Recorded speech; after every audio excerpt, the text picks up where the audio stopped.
ये कहानी एक बिहार के छोटे से गांव रामपुर की। रामपुर गांव बहुत ही सुंदर था। हर तरफ हरियाली फैली हुई थी। वहां के लोग बहुत मेहनती थे। वो दिन रात खेतों में काम करके अपना गुजारा करते थे। उसी गांव के एक कोने में एक गरीब परिवार रहता था। राजू और उसकी पत्नी हीना दोनों सुबह से शाम तक खेतों में कड़ी मेहनत करते थे ताकि किसी तरह उनका पेट भर सके। उस गांव में एक मशहूर बिरयानी का ढाबा भी था। ढाबा बहुत पुराना था, लेकिन उसकी पहचान पूरे इलाके में थी। वहां की स्पाइसी चिकन बिरयानी का स्वाद ऐसा था कि लोग दूर दूर से सिर्फ वहीं खाने आते थे। पर दिक्कत ये थी कि उस बिरयानी की कीमत इतनी ज्यादा थी कि आम गरीब लोग उसे खा भी नहीं सकते थे। एक दिन शाम को खेत से लौटते हुए राजू और हीना उसी ढाबे के पास से गुजर रहे थे। हवा में मसालों और चिकन की खुशबू तैर रही थी। हीना अचानक रुक गई। उसकी आंखों में चमक सी आ गई। हीना ने धीरे से कहा, राजू, तुम्हें पता है मुझे बिरयानी बहुत पसंद है। सच में?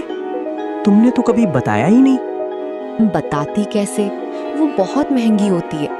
मुझे सबसे ज्यादा चिकन बिरयानी पसंद है, पर कभी खा ही नहीं पाई।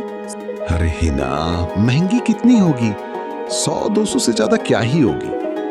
चल, आज तुम्हारी इच्छा पूरी करता हूँ। तुम यहीं रुकना, मैं बिरयानी लेके आता हूँ। सच में? पर तुम्हारे पास पैसे कितने हैं? 100 रुपए है। बस इतने ही? पर मुझे लगता है इतने में ही काम चल जाएगा। फिर राजू हिम्मत करके ढाबे की ओर बढ़ गया। ढाबे पर बहुत भीड़ लगी हुई थी। अच्छे कपड़े पहने अमीर लोग बिरयानी के मजे ले रहे थे। बिरयानी से उठती भाप और मसालों की खुशबू देखकर राजू का मन भी मचल उठा। राजू हिम्मत जुटाकर बोला, अरे भाई, एक प्लेट चिकन बिरयानी कितने की है? ढाबे वाला अकड़ बोला। 500 टी प्लेट है। राजू उस ढाबे वाले की बात सुनकर सन्ना रह गया। उसकी आंखें फैल गईं। क्या 500 रुपए प्लेट? इसमें सोना डाल रहे हो क्या? तुम जैसे गरीबों की बस की बात नहीं है बिरयानी खाना। पैसे नहीं है तो यहाँ आना मत। चलो हटो, भीड़ मत लगाओ। वहां खड़े सभी लोग भी राजू को अजीब नजर से देखने लगे। राजू उसकी बात सुनकर शर्मिंदा हो गया और वहां से लौट आया। राजू का दिल भारी हो गया, आंखें नम हो गई। हिना ने राजू को दूर से आते देखा तो पूछा, क्या हुआ? बिरयानी क्यों नहीं लाए? राजू ने मजबूर होकर हीना से झूठ बोला। अरे हिना, मेरे जाने से पहले ही सारी बिरयानी खत्म हो गई। भीड़ इतनी थी कि कुछ बचा ही नहीं। कोई बात नहीं राजू, मुझे पता है तुम कोशिश करके ही आए हो। चलो अब घर चलते हैं। दोनों घर लौट आए। वो दोनों घर का साधारण खाना खाकर सो तो गए, लेकिन राजू की आंखों में नींद नहीं थी। वो छत की ओर देखते हुए सोच रहा था, आखिर उस बिरयानी में ऐसा क्या है जो इतनी महंगी है और गरीब तो कभी उसे चख भी नहीं पाते। कल कैसे भी करके हिना की इच्छा पूरी करूंगा। ऐसा सोचते सचते रात गहरी हो गई, लेकिन राजू के दिल में एक आग जग चुका था। अपनी पत्नी को एक दिन वो बिरयानी जरूर खिलाएगा।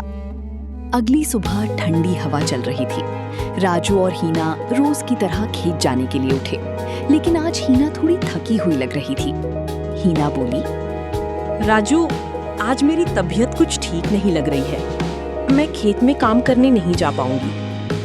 राजू ने प्यार से उसकी ओर देखा और बोला, कोई बात नहीं हिना, तुम आराम करो। मैं अकेला ही खेत चला जाता हूँ। काम से ज्यादा जरूरी तुम्हारा स्वास्थ्य है। हीना मुस्कुराई और बिस्तर पर लेट गई। राजू अकेला ही खेत की ओर निकल पड़ा। राजू दिन भर कड़ी मेहनत करने के बाद वो एक पेड़ की छांव में बैठ गया। जेब खाली थी और दिल में वही पुराना सवाल, आखिर कैसे हिना की ख्वाहिश पूरी करूं? बिरयानी तो बहुत महंगी है, मेरे बस की नहीं। उसी वक्त एक बुजुर्ग औरत धीरे धीरे उसके पास आई और उसके पास बैठ गई। वो गांव में दादी के नाम से जानी जाती थी। दादी ने राजू से पूछा, बेटा क्या हुआ? बहुत उदास लग रहे हो और तुमने खाना खाया?